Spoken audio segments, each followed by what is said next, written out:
H. Trafford considers himself as local as you can get. When asked about how his family became a part of Florida, he told me that. The story goes that he was used to a more active life in Providence, so he moved to Salt Lake, which is west of Titusville, to get where the action was. Interesting thing about my great uncle's move to Florida in 1865. He settled in Sanford, was involved in the business life of Sanford. Today, if you buy property in downtown Sanford, it'll be described according to Edward Trafford's map of Sanford. And he surveyed all the way down the state of Florida. He named Lake Alfred for my grandfather. He named Lake Jessie for my grandmother. And he named Lake Trafford down in Lee County for himself. He was one of the early pioneers of Central Florida. He is a native Floridian born in the city of Cocoa on October 19, 1914.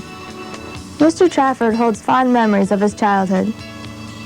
As kids growing up in a climate like this, where they could be outdoors, on the river, we fished, we sailed, we built rafts, we camped.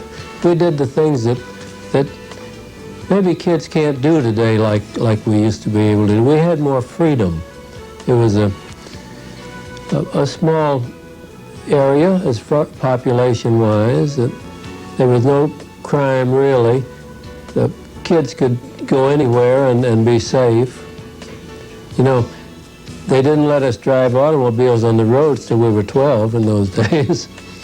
And we hunted, we fished, we had great support from family, my grandparents, from my uncles. So they took us fishing, they took us hunting, they took us frogging, they took us to the beach. It was just a great life for kids. And I look back on it with great pleasure. Mr. Trafford received his education from the University of Florida. Well, I went to the University of Florida, and I took business administration.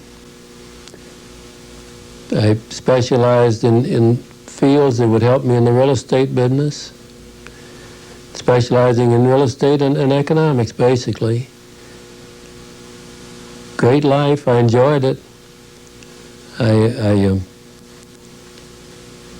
knew I was going in the business, and I knew what I wanted to get out of college. I got involved in the things that most students got involved in, intramurals, did a little boxing, did a little work on the school annual.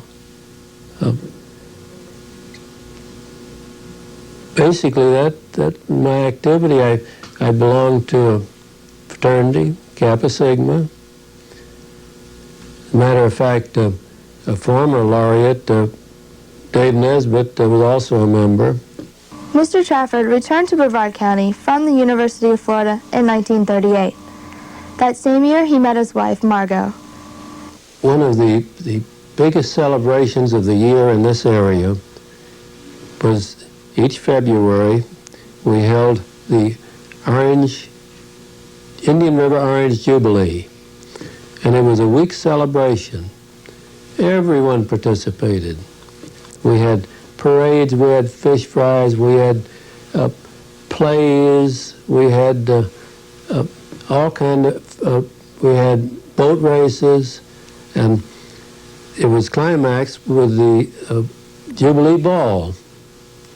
And the King and Queen, which had been elected through the purchase of tickets, were the reigning monarchs of the ball, so to speak. It was held in the Indian River Hotel. She was a visitor from Chicago, I went a visitor, and I met her there. I thought, this is the best thing I ever saw. 2 years later, they married. Soon afterwards, they had a daughter, also named Margot, who is a Rollins College graduate and now resides in Belleville, Ontario, Canada, with her husband and daughter. Having studied business in college, he had an opportunity to pursue a career in numerous fields. When asked why he chose real estate, he simply stated,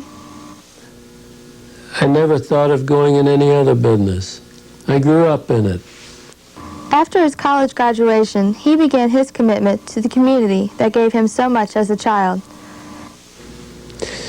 Well, you know, when you're local, you come back home from school, and you're eager and you're enthusiastic and you're willing, you get lots of jobs.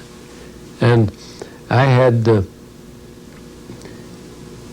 jobs, committee work on fund campaigns for Red Cross and the church and the hospital and just about every cause you can think of. I was treasurer of the local treasurer of the Children's Home Society. I joined the Rotary Club. I joined the Chamber of Commerce. As a matter of fact, Mr. Trafford was awarded the Chamber of Commerce Distinguished Service Award in January of 1991. Mr. Trafford is a very dedicated man. He says this about his time. I had more meetings at night than I had nights. His list of commitments is rather long. President of Trafford Company, Brevard County Board of Realtors, North Central Brevard Board of Realtors, Director of First Federal of Orlando, Director of Barnett Bank of Cocoa, Director of the Florida Chamber of Commerce, Cocoa Beach Chamber of Commerce, past Director of Committee 100, Director of the Underwriters of National Assurance Company, Cocoa Planning and Zoning Board, and former Commodore of the Ogali Yacht Club. In his spare time, at his tropical paradise home on South Merritt Island, he enjoys horticulture and subtropical plantings. Let Mr. Trafford explain how his paradise came about. Two of our former laureates, Dave Nesbitt and Joe Wickham, in the county commission, our mosquito control program had become so effective that they had eliminated about 90% of the mosquitoes on South Merritt Island, or throughout the area. So after that occurred, we bought 10 acres in a home on South Merritt Island, extending from river to river, and we've lived there since then, 35, 36, 37 years. Here, on his 10 acres, peacocks freely roam and ducks linger on the pond. The land is abundant with palm trees and citrus groves. Mr. Trafford says that, to this day, I think I'd rather be home on those grounds than anywhere else. When asked how he wanted to be remembered, he simply stated, well, I think as a responsible person that lived here and left something a little better behind than he found, and maybe touched the lives of some people favorably.